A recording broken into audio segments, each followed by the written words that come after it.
আসসালামু আলাইকুম, সবাইকে আমন্ত্রণ জানাচ্ছি চ্যানেল আই সংবাদে। এখনকার সংবাদ আয়োজন নিয়ে আপনাদের সাথে আছি আমি ফাবলিহা বুশরা। শুরুতেই চলুন দেখে নিই সুপার ফ্রেশ সয়াবিন অয়েল সংবাদ শিরোনাম। স্যাংশন দেয়া দেশ থেকে পণ্য না কেনার সিদ্ধান্তের কথা জানালেন প্রধানমন্ত্রী। আন্দোলনের টাকার উৎস নিয়ে প্রশ্ন। স্থানীয় নির্বাচনে না হলেও জাতীয় নির্বাচনে হস্তক্ষেপ হবে কিনা এ নিয়ে সন্দিহান সিইসি। পুলিশের ভূমিকা নিয়েও উৎকণ্ঠা।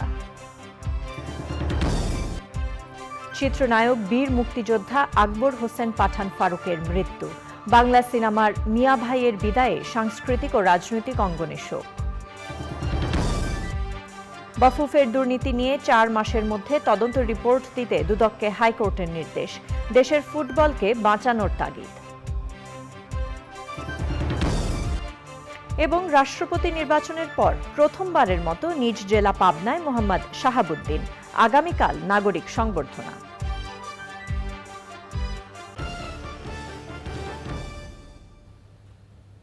এছাড়াও নিটোল টাটা বিশেষ সংবাদে থাকছে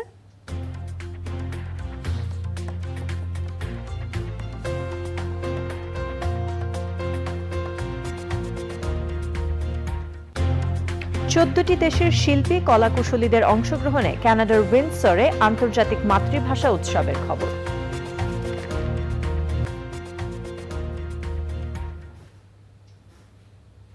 সংবাদ শিরোনামগুলো জানাচ্ছিলাম। এখনকার সংবাদ আয়োজন একই সঙ্গে চ্যানেল আইয়ের ইউটিউব চ্যানেল এবং চ্যানেল আইয়ের ওটিটি প্ল্যাটফর্ম আই স্ক্রিনে লাইভ স্ট্রিম হচ্ছে।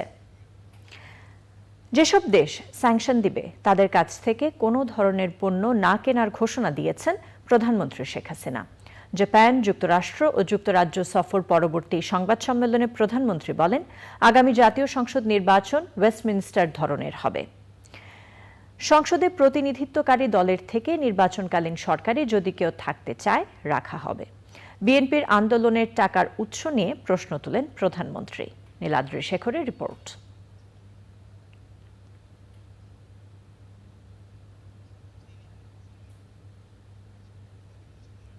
প্রিয় দর্শক, রিপোর্টটি আমাদের হাতে এখনো এসে পৌঁছায়নি। পৌঁছানো মাত্র আমরা তা আপনাদেরকে দেখিয়ে দেব। চলে যাচ্ছি পরবর্তী খবরে। ক্ষমতা হারানোর ভয়ে প্রধানমন্ত্রী পশ্চিমা বিশ্বের ওপর রাগান্বিত বলে অভিযোগ করেছে বিএনপি।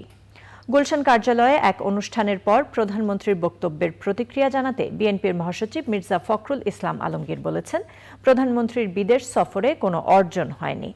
স্যাংশন নিয়ে বিরক্ত বলেই এতদিন পর এ নিয়ে প্রধানমন্ত্রী কথা বললেন বলে মন্তব্য করেছেন তিনি।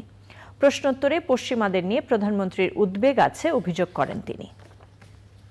তো এটা খুব পরিষ্কার যে তিনি অত্যন্ত ইরিটেটেড, অত্যন্ত রাগান্বিত হয়েছেন এবং বোধহয় সিকিউরও ফিল করছেন না আমার কাছে মনে হচ্ছে। আমি আশা করব যে আপনার এই ধরনের কোনো সম্পর্কের যেন অবনতি না ঘটে বাংলাদেশের জনগণের সাথে। তো আমরা যতদূর জানতে পেরেছি আপনার জাতীয় ও আন্তর্জাতিক মিডিয়ার মাধ্যমে যে এখানে আসলে এই সফরটি একেবারেই এর যে রেজাল্ট, এর যে আউটপুট হচ্ছে জিরো প্রায়। প্রধান নির্বাচন কমিশনার কাজী হাবিবুল্লাহ আউয়াল বলেছেন, এখন পর্যন্ত কোনো নির্বাচনে সরকার হস্তক্ষেপ করেনি, তবে ভবিষ্যতে জাতীয় নির্বাচনের সময় কি হবে তা নিয়ে সন্দিহান তিনি। পুলিশের ভূমিকা তখন সন্তোষজনক থাকবে কিনা তা নিয়েও নিশ্চিত নন তিনি। ঢালাওভাবে আচরণবিধি লঙ্ঘনের বিচার করতে গেলে লোম বাঁচতে কম্বল উজাড় হয়ে যাবে বলে মন্তব্য সিইসির। সোমা ইসলামের রিপোর্ট। 5 সিটি কর্পোরেশন নির্বাচনে সরকারের অবস্থান এবং প্রার্থীদের আচরণবিধি ভাঙার প্রবণতা বন্ধ করার সুপারিশ ও সিটি ভোট নিয়ে নানা শঙ্কার কথা জানাতে প্রধান নির্বাচন কমিশনারের সাথে বৈঠক করেন জাতীয় পার্টির মহাসচিব। বরিশালে সরকারি দলের প্রার্থীর পক্ষে রিটার্নিং কর্মকর্তা কাজ করছেন বলে অভিযোগ এনে তার অপসারণ দাবি করেন তিনি। আমাদের মনে কিছু প্রশ্ন আছে, কিছু খটকা আছে, কিছু সন্দেহ আছে, সেই জন্য আমরা এসেছি প্রধান নির্বাচন কমিশনের কাছে। কারণ তাদেরই দায়িত্ব নির্বাচনে একটা পরিবেশ করা। সমস্ত সিটি কর্পোরেশনে যেমন সিলেটে সেখানে আচরণবিধি লঙ্ঘন করে একজন প্রার্থী 3 দিনের পর দিন নমিনেশন ফাইলিংয়ের আগে স্কুটিনের আগে প্রচার করা যাবে না, কিন্তু তিনি রাস্তায় ব্যারিকেড দিয়ে মিটিং করে টেবিল চেয়ার দিয়ে স্টেজ করে বক্তব্য রাখছেন, তাহলে তো এটা সবারই রাখা উচিত। পরে সিইসি সাংবাদিকদের বলেন, সরকার নির্বাচন কমিশনের উপর এখনো হস্তক্ষেপ করেনি, তবে ভবিষ্যৎ নিয়ে নিশ্চিত নন তিনি। সরকারের যদি রাজনৈতিক সদিচ্ছা না থাকে তাহলে নির্বাচন কমিশনের পক্ষে এককভাবে অবাধ নিরপেক্ষ নির্বাচন আয়োজন করা কঠিন। আমরা স্বীকার করেছি এবং আমরাও কথাটা জোর দিয়ে বলেছি, আসন্ন জাতীয় সংসদ নির্বাচনে যে সরকার, যেহেতু সরকার বিদ্যমান থাকবে, তাদের রাজনৈতিক সদিচ্ছাটা অবশ্যই প্রয়োজন হবে। সরকারের যে প্যারাফার্নালিয়া, যেমন প্রশাসন, পুলিশ, তারা যদি আন্তরিকভাবে সহযোগিতা না করে, সেক্ষেত্রে নির্বাচনের যে নির্বাচন কমিশনের যে দক্ষতা এবং কর্মক্ষমতা সীমিত হয়ে পড়তে পারে। ব্যালটের ভোটে অনিয়ম ঠেকাতে 150 আসনে ইভিএমে ভোট করার ঘোষণা দিয়েছিল ইসি। তবে সরকার রাজি না হয় ইভিএম ছাড়া 2018-র মতোই ব্যালটে সুষ্ঠু ভোট হবে বলেও নির্লিপ্ত মন্তব্য করেন সিইসি। ওনারা আবারও বলতে চাচ্ছিলেন ইভিএমে অনেক কিছু আছে, ফাঁকি ঝুঁকি ইত্যাদি আছে। আমরা সেটা মেনে নিইনি। আমরা বলেছিলাম, একটা ইয়েতে বলেছিলাম, যাক তাহলে তো 18 সালের নির্বাচনে আলহামদুলিল্লাহ কোনো রকম অনিয়ম হয়নি, কারণ সেটা ইভিএমে হয়নি, সেটা ব্যালটে হয়েছে। এটা আমরা বিশ্বাস করি, ব্যালটে নির্বাচন হলে কোনো রকম অনিয়ম হবে না, যেমন 18 সালেও হয়নি, আগামীতেও ইনশাল্লাহ হবে না। 5 সিটি নির্বাচনে গণমাধ্যমের উপর নিয়ন্ত্রণ এবং অযথা হস্তক্ষেপ না করতে প্রশাসন এবং আইনশৃঙ্খলা বাহিনীকে নির্দেশ দেওয়া হয়েছে বলে জানান CEC. Soma Islam, channel I, Dhaka. যেসব দেশ স্যাংশন দিবে তাদের কাছ থেকে কোনো ধরনের পণ্য না কেনার ঘোষণা দিয়েছেন প্রধানমন্ত্রী শেখ হাসিনা। জাপান, যুক্তরাষ্ট্র ও যুক্তরাজ্য সফর পরবর্তী সংবাদ সম্মেলনে প্রধানমন্ত্রী বলেন, আগামী জাতীয় সংসদ নির্বাচন ওয়েস্টমিনিস্টার ধরনের হবে। সংসদে প্রতিনিধিত্বকারী দলের থেকে নির্বাচনকালীন সরকারে যদি কেউ থাকতে চায়, রাখা হবে। বিএনপির আন্দোলনের টাকার উৎস নিয়ে প্রশ্ন তোলেন প্রধানমন্ত্রী। প্রিয় দর্শক, নীলাদ্রি শেখরের রিপোর্টটি আমাদের হাতে এসে পৌঁছেছে, দেখুন রিপোর্টটি।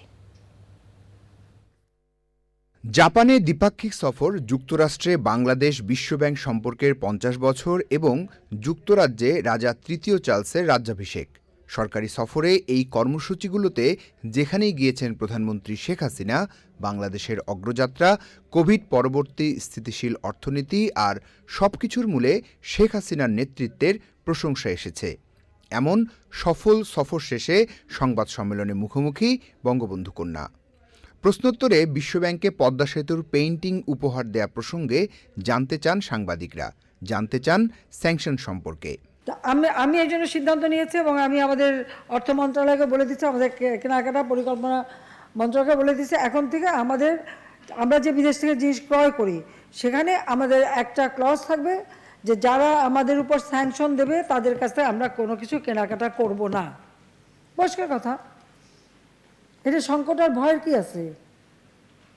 আমরা তো কারোর উপর এরকম নির্ভরশীল না এখন, যেটা নিয়ে সমস্যা হয় আমরা উৎপাদন করে আমাদের সমস্যার সমাধান করতে পারি। সামনে জাতীয় সংসদ নির্বাচন, তাই কি হবে সে সময়ের সরকারের রূপরেখা? বিএনপিকে কি ডাকা হবে? সাফ উত্তর প্রধানমন্ত্রীর। আমি কান বসে বসে কানবো? ও নির্বাচন আসতে ভয় পাবো? কেন ভয় পাবো? আমি জনগণের জন্য কাজ করছি, জনগণ যদি ভোট দেয় আছি, না দিলে নাই, থাকে লক্ষ্মী যায় বেলায়। ওয়েস্টমিনিস্টার টাইপ অফ ডেমোক্রেসি আমরা ফলো করি। তা আপনি এখন যান, ব্রিটেনে কীভাবে ইলেকশন হয়, তারা কিভাবে করে, আমরা সেভাবেই করব।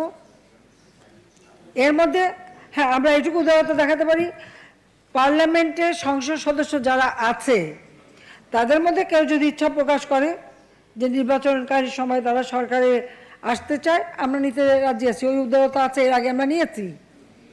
এমনকি 2014 সালে তো খালেদা জিয়ারও আমি আহ্বান করেছিলাম, তারা তো আসেনি, আর এখন তো তারা নাইও পার্লামেন্টে। কাজে ওটা নিয়ে চিন্তারও কিছু নেই। আর তারা মাইক লাগায় আন্দোলন করেই যাচ্ছে, সরকার হটাবে। আমরা তো তাদেরকে কিছু বলছি না।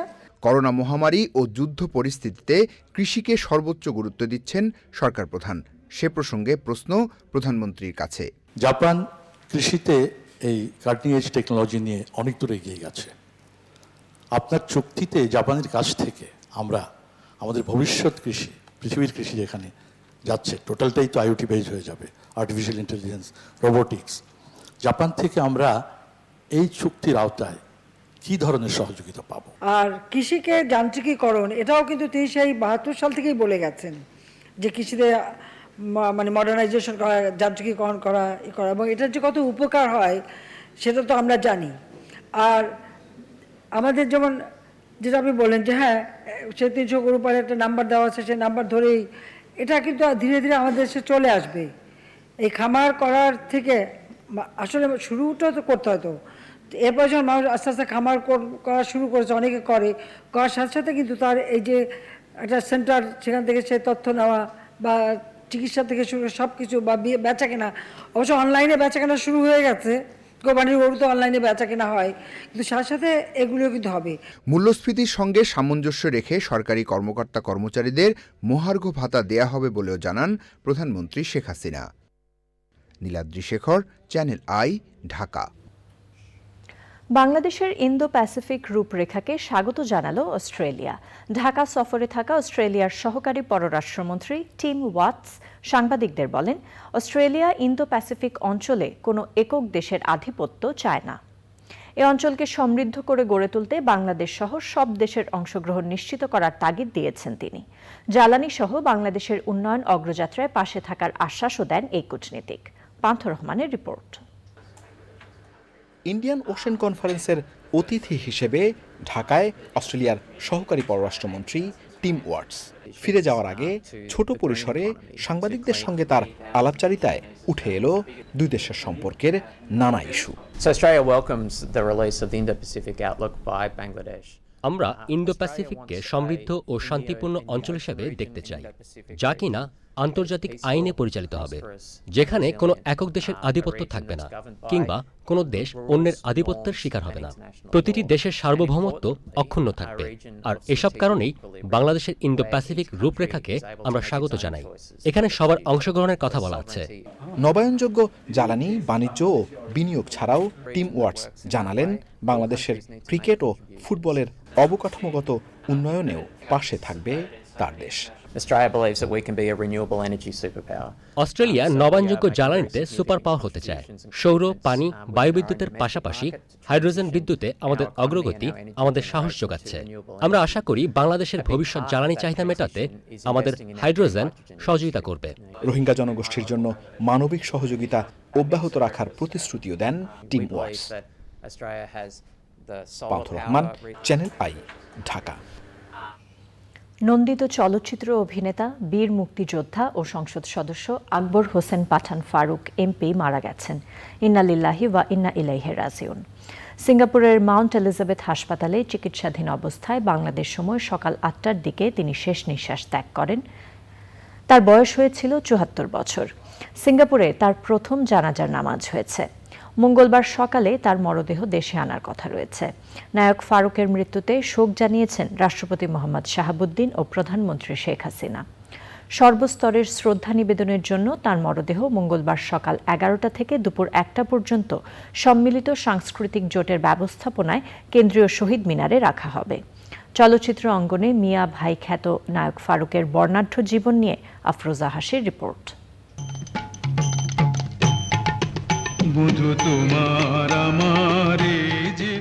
জলছবি চলচ্চিত্রে অভিনয়ের মাধ্যমে বাংলা চলচ্চিত্রে আগমন ঘটে মিয়া ভাই খ্যাত অভিনেতা ফারুকের। পুরো নাম আকবর হোসেন পাঠান। বাংলা সিনেমার ইতিহাসে গ্রাম বাংলার উদ্যমী তরুণ নায়ক হিসেবে তিনি দর্শক নন্দিত।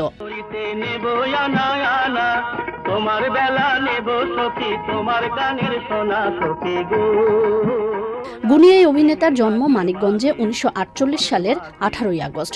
দীর্ঘ 5 দশকের ক্যারিয়ারে লাঠিয়াল, সুজন সখী, নয়নমণি, সারেংবউ, আলোর মিছিল, গোলাপি এখন ট্রেনে, দিন যায় কথা থাকে সহ অসংখ্য কালজয়ী বাংলা সিনেমায় নায়কের ভূমিকায় অভিনয় করে দর্শকের মনে জায়গা করে নেন তিনি।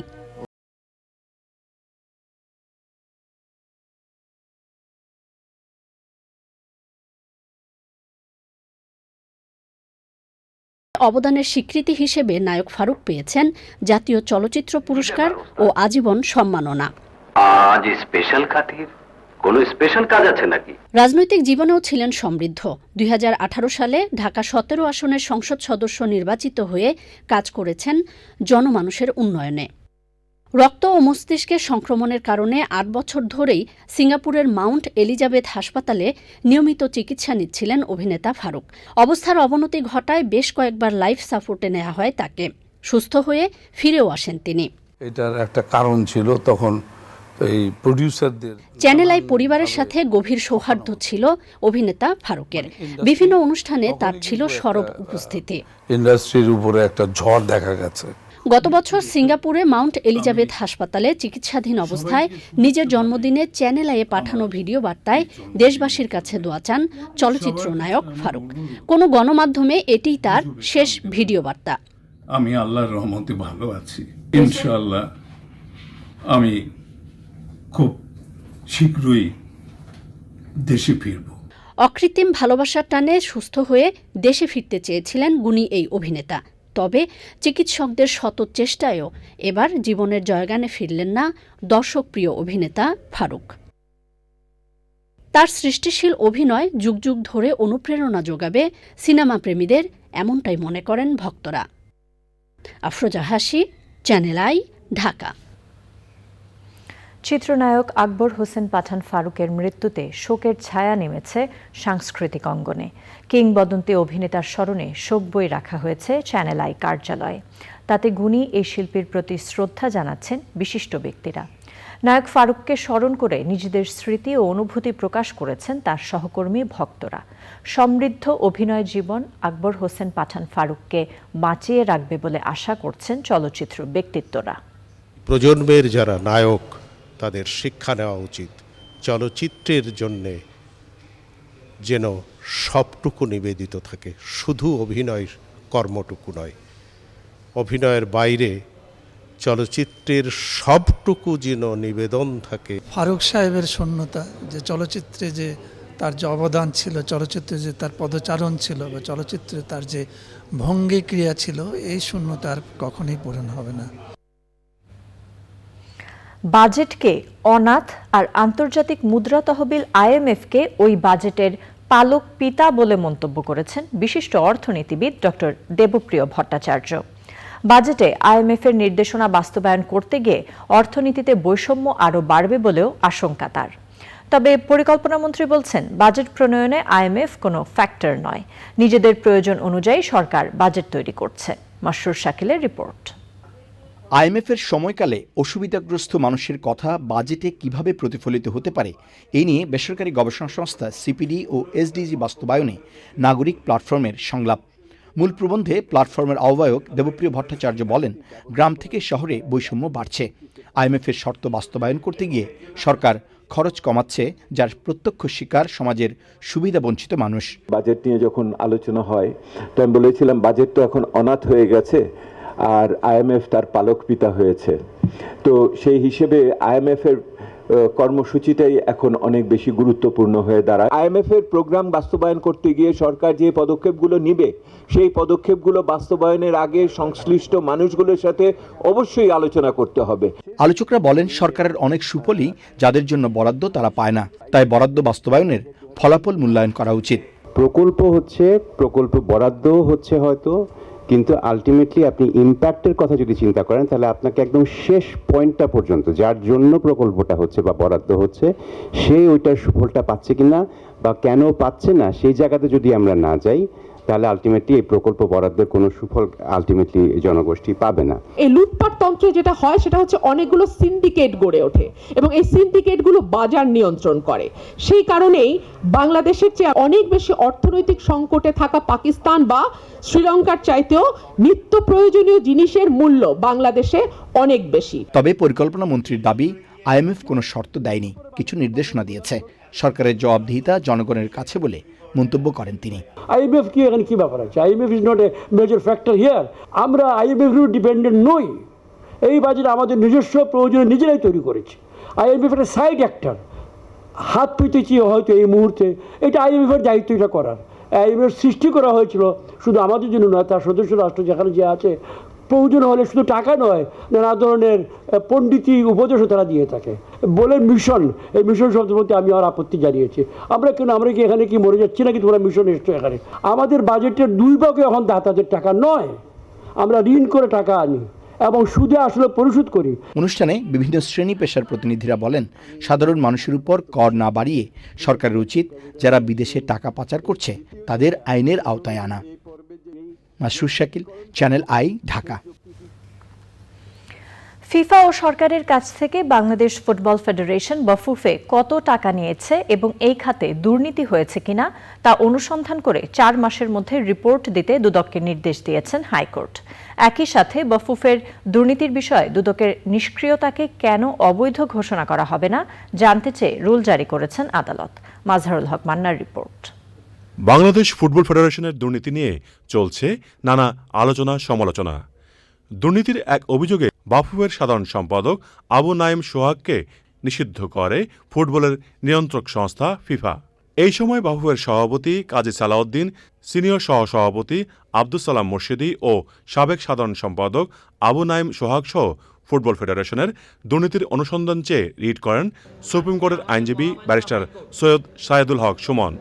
তবে দুর্নীতি নিয়ে ভিন্ন ব্যাখ্যা দেন সোহাগের আইনজীবী। ফিফা যেটা বলেছে যে এখানে no element misappropriation or misuse, তারা ক্যাটাগরিক্যাল আরেকটা ফাইন্ডিং পেল, বলেছে there is no financial loss either FIFA ও বাংলাদেশ ফুটবল ফেডারেশন। ফিফা আন্তর্জাতিক সংগঠন হওয়ায় এ নিয়ে অনুসন্ধানের এখতিয়ার আছে কিনা তার ব্যাখ্যা দেন দুদকের আইনজীবী।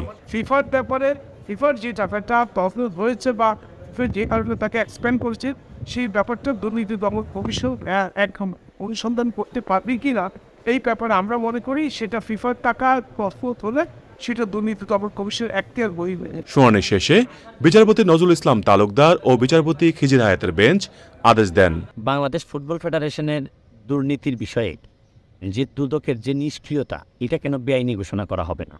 আরেকটা হচ্ছে গিয়ে আগামী 4 মাসের মধ্যে বাফুফের যে টাকাগুলো পেয়েছে গভর্নমেন্ট থেকে এবং ফিফা থেকে, এই বিষয়ে যেন একটা ইনকোয়ারি করে ঠিকই দুর্নীতি দমন কমিশন, এবং ইনকোয়ারি করে কিভাবে খরচ হলো কি না হলো, দুর্নীতির কি কি বিষয় আছে এখানে, আর ফিফা থেকে যে টাকাটা আসছে এটা থেকেও কীভাবে দুর্নীতি হয়েছে কিনা, সব কিছু একটা রিপোর্ট যেটা আগামী 4 মাসের মধ্যে হাইকোর্টে জমা দেবে।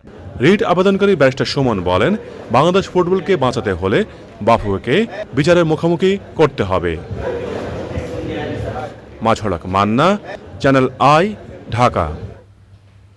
4 দিনের সফরে নিজ জেলা পাবনায় আছেন রাষ্ট্রপতি মোহাম্মদ শাহাবুদ্দিন। বাবা মায়ের কবর জিয়ারত সহ সাংবাদিক, শিক্ষাবিদ, আইনজীবীদের সাথে মতবিনিময় শেষে মঙ্গলবার নাগরিক সংবর্ধনায় যোগ দেবেন রাষ্ট্রপতি। তার আগমনে উৎসব মুখর পরিবেশ বিরাজ করছে পুরো জেলায়। পাবনা প্রতিনিধি আক্তারুজ্জামান আক্তারকে সাথে নিয়ে মহসিন হোসেনের ভিডিওতে সাদি মাহমুদের রিপোর্ট। দেশের 22তম রাষ্ট্রপতি নির্বাচিত হওয়ার পর প্রথমবার নিজ জেলা পাবনা সফরে মোহাম্মদ শাহাবুদ্দিন। ব্যানার, ফেস্টুন আর তোরণে ছেয়ে গেছে সড়ক মহাসড়ক। পুরনো ভবনগুলো নতুন রঙে রঙিন হয়ে উঠেছে। আলোকসজ্জায় ভিন্ন চেহারা ধারণ করেছে শহরের নানা অবকাঠামো। সাবেক ছাত্রনেতা ও বীর মুক্তিযোদ্ধা রাষ্ট্রপতি মোহাম্মদ শাহাবুদ্দিনের সম্মানে গণসংবর্ধনার আয়োজন করেছে পাবনাবাসী। সর্বস্তরের মানুষের অংশগ্রহণে একটি আনন্দঘন সংবর্ধনা অনুষ্ঠানের আশা করছেন আয়োজকরা। রাষ্ট্রপতি শাহাবুদ্দিন সাহেব পাবনার অভিযোগ জানে, তার কাছে অভিযোগ বা কোনো কিছু চাওয়া আর বাবা মার কাছে চাওয়া একই কথা। তো সেজন্য উনি আমাদের সব কিছুই জানেন। আশা করি উনি সঠিকভাবে এগুলো বাস্তবায়ন করবেন। এই শহরটা আনন্দের মিছিলের শহরে পরিণত হবে এবং স্বতঃস্ফূর্ত আনন্দের মিছিলের শহর, শুধু মিছিলের শহর না, যেমন ওই নির্বাচন হলে হয় বা অনেক কিছু হলে সেরকমও না, একটা অন্তরের ভালোবাসার বহিঃপ্রকাশের যে আনন্দ মিছিল, সেই মিছিলে মিছিলে শহর পরিপূর্ণ হয়ে যাবে। বুধবার ডায়াবেটিক সমিতি পরিদর্শন, আইনজীবীদের সাথে মতবিনিময় ও বীর মুক্তিযোদ্ধা শাহাবুদ্দিন বিনোদন পার্ক পরিদর্শন শেষে বৃহস্পতিবার রাষ্ট্রপতি মোহাম্মদ শাহাবুদ্দিনের ঢাকায় ফেরার কথা রয়েছে। রাষ্ট্রপতি মোহাম্মদ শাহাবুদ্দিনের জন্ম, বেড়ে ওঠা সহ শিক্ষা এবং রাজনীতির হাতেখড়ি এই পাবনায়। তৃণমূল থেকে রাজনীতি, শিক্ষকতা, সাংবাদিকতা সহ আইনজীবী হিসেবেও দায়িত্ব পালন করেছেন। মহান মুক্তিযুদ্ধের বীর সেনানীও ছিলেন। দেশের 22তম রাষ্ট্রপতিকে নিয়ে গর্বের কথা জানিয়েছেন পাবনাবাসী। সাদি মাহমুদ, চ্যানেল আই, পাবনা। সাধারণ মানুষ যাতে ন্যায় বিচার পায় তা নিশ্চিত করা এবং সমাজ থেকে সন্ত্রাস, দুর্নীতি ও জঙ্গিবাদ দূর করতে নবীন কর্মকর্তাদের ভূমিকা রাখার নির্দেশ দিয়েছেন প্রধানমন্ত্রী শেখ হাসিনা। 127, 128 ও 129তম আইন ও প্রশাসন কোর্সের সমাপনী অনুষ্ঠানে প্রধানমন্ত্রী বলেন, দেশের অগ্রযাত্রা যাতে থেমে না যায় সেভাবে কাজ করতে হবে। এবার 114 জন এই প্রশিক্ষণ কোর্স শেষ করে সনদ গ্রহণ করল।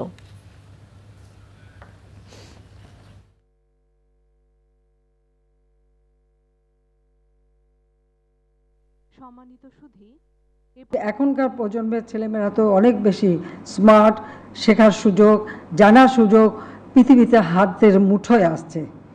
যার কারণে আমি মনে করি যে এই মেধা, জ্ঞান এবং নিজেদের বুদ্ধি দিয়ে প্রত্যেকটা কর্মস্থানে আপনাদের যার যার কিছু নতুন উদ্ভাবনী ব্যবস্থা অবশ্যই নিতে হবে। সবথেকে বড় কথা হলো সাধারণ মানুষ তার জন্য ন্যায় বিচার পায়।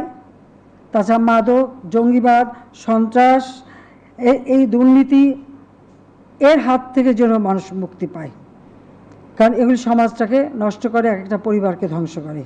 কাজে সেদিকে আমাদের বিশেষভাবে দৃষ্টি দেওয়া। আজকে যে বাংলাদেশ এগিয়ে যাচ্ছে এর গতিধারাটা যেন অব্যাহত থাকে। আমার এইটুকুই আমার দাবি যে এই গতি যেন থেমে না থাকে। যারা কখনো আমাদের স্বাধীনতা চায়নি তারা কতক্ষণ, তাদের তো অনেক ষড়যন্ত্র, চক্রান্ত ওটা চলবে। উনি আমি কখনো পরোয়া করিনি। নিজের জীবনের জন্য আমার কোনো মায়া নেই। আমার একটাই কাজ, বাংলাদেশকে গড়ে তুলে দিয়ে যাওয়া, বাংলাদেশের মানুষের, দুঃখী মানুষের সম্পর্কে হাসি ফুটিয়ে বাংলাদেশের মানুষকে একটা সুন্দর জীবন দেব, এটাই আমি চাই। সংবাদের এই পর্যায়ে সময় হয়ে গেল একটি বিরতি নেবার। বিরতির পর জানিয়ে ফিরব। তুরস্কের প্রেসিডেন্ট নির্বাচনে পুনঃভোট 28 মে। নিরঙ্কুশ সংখ্যাগরিষ্ঠতা পেয়েছে ক্ষমতাসীন একে পার্টির নেতৃত্বাধীন জোট পিপলস অ্যালায়েন্স। বিরতির পর আবারও আমন্ত্রণ চ্যানেল আই সংবাদে। প্রেসিডেন্ট নির্বাচনে দ্বিতীয় দফা ভোট হতে যাচ্ছে তুরস্কে। কোনো প্রার্থী একক সংখ্যাগরিষ্ঠতা না পাওয়ায় 28 মে পুনঃভোট অনুষ্ঠিত হবে। তবে পার্লামেন্ট নির্বাচনে নিরঙ্কুশ সংখ্যাগরিষ্ঠতা পেয়েছে ক্ষমতাসীন একে পার্টির নেতৃত্বাধীন জোট পিপলস অ্যালায়েন্স। প্রথম দফা নির্বাচনে 99.87% ভোট গণনায় president Recep Tayyip Erdogan 49.50% vote পেয়েছেন। তার নিকটতম প্রতিদ্বন্দ্বী কামাল কিলিকদারোগলু পেয়েছেন 44.89% ভোট। তুরস্কের নির্বাচনী নিয়ম অনুযায়ী কারো 50% বেশি ভোট নিশ্চিত না হলে পুনঃভোট অনুষ্ঠিত হয়। এরদোয়ান আনকারায় তার পার্টির সমর্থকদের উদ্দেশ্যে বলেন, তিনি দ্বিতীয় রাউন্ডের ভোটের জন্য প্রস্তুত। তার বিশ্বাস, এ ভোটে তিনি পুরোপুরি জয়লাভ করতে পারবেন। কিলিকদারোগলু বলেন, তার প্রতিদ্বন্দ্বী জনগণের কাছ থেকে আস্থার ভোট পেতে ব্যর্থ হয়েছেন। ক্রমবর্ধমান মূল্যস্ফীতি ও ফেব্রুয়ারিতে বিধ্বংসী ভূমিকম্পের ধকল মোকাবেলার মধ্যে তুরস্কে এই নির্বাচন হচ্ছে। এবার রয়েছে আই স্ক্রিন সাংস্কৃতিক সংবাদ।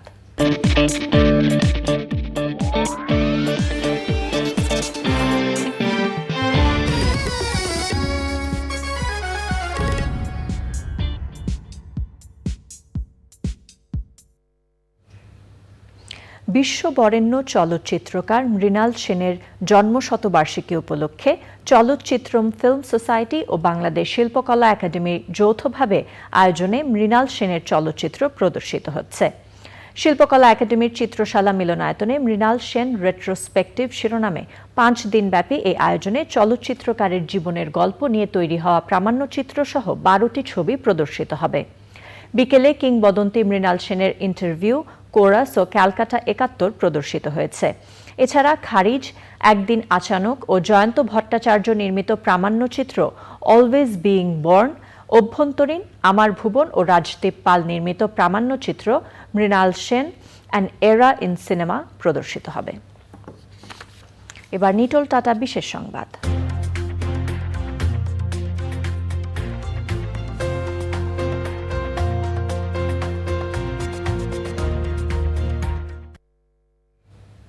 চোদ্দটি দেশের শিল্পী, কলাকুশলীদের অংশগ্রহণে কানাডার উইন্ডসরে আন্তর্জাতিক মাতৃভাষা উৎসব হয়েছে। Bangladesh Canada Association of Windsor এসেক্সের উদ্যোগে শহরের কাবোটা ক্লাবে আন্তর্জাতিক মাতৃভাষা দিবসের এই আয়োজনে বহু সংস্কৃতির মিলন মেলায় পরিণত হয়। Bangladesh Canada Association of Windsor এসেক্সের সভাপতি প্রফেসর ডক্টর ফজলে বাকি অনুষ্ঠানে সভাপতিত্ব করেন। স্থানীয় সংসদ সদস্য, পুলিশ প্রধান, এমপিপি ও কাউন্সিলর সহ কানাডার নেতৃস্থানীয় ব্যক্তিরা এতে অংশ নেন। তারা জানান, উইন্ডসরে আন্তর্জাতিক মাতৃভাষা দিবস মনিউমেন্ট বা শহীদ মিনার স্থাপনের জন্য তহবিল সংগ্রহ কর্মসূচি চলছে। তারা শীঘ্রই একটি শহীদ মিনার স্থাপনের চূড়ান্ত কার্যক্রম শুরু করবেন। চীন, ভিয়েতনাম, ফিলিপাইন, ইউক্রেন, ভারত ও শ্রীলঙ্কা সহ 14টি দেশের শিল্পীরা তাদের নিজস্ব ভাষা ও সংস্কৃতি তুলে ধরেন।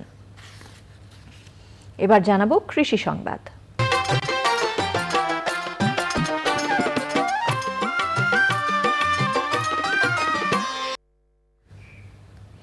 আর কিছুদিনের মধ্যে বাজারে উঠবে মেহেরপুরের আম। এবছর অনুকূল আবহাওয়া ও সঠিক পরিচর্যার কারণে আমের বাম্পার ফলন হয়েছে। আম পাড়ার আগে প্রাকৃতিক দুর্যোগের কবলে না পড়লে ও দাম ভালো পেলে লাভবান হবেন বলে আশা করছেন বাগান মালিক ও ব্যবসায়ীরা।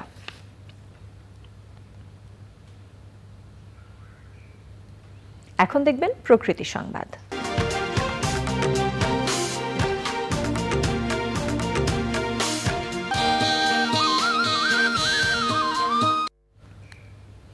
রাষ্ট্রপতি মোহাম্মদ শাহাবুদ্দিনের সফর ঘিরে পাবনা শহরের বীর মুক্তিযোদ্ধা মোহাম্মদ শাহাবুদ্দিন বিনোদন পার্ক নতুন করে সাজানো হয়েছে।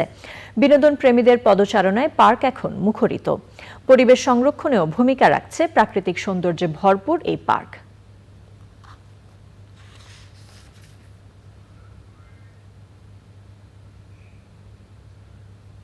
পপুলার লাইফ ইন্স্যুরেন্স বাণিজ্য সংবাদ।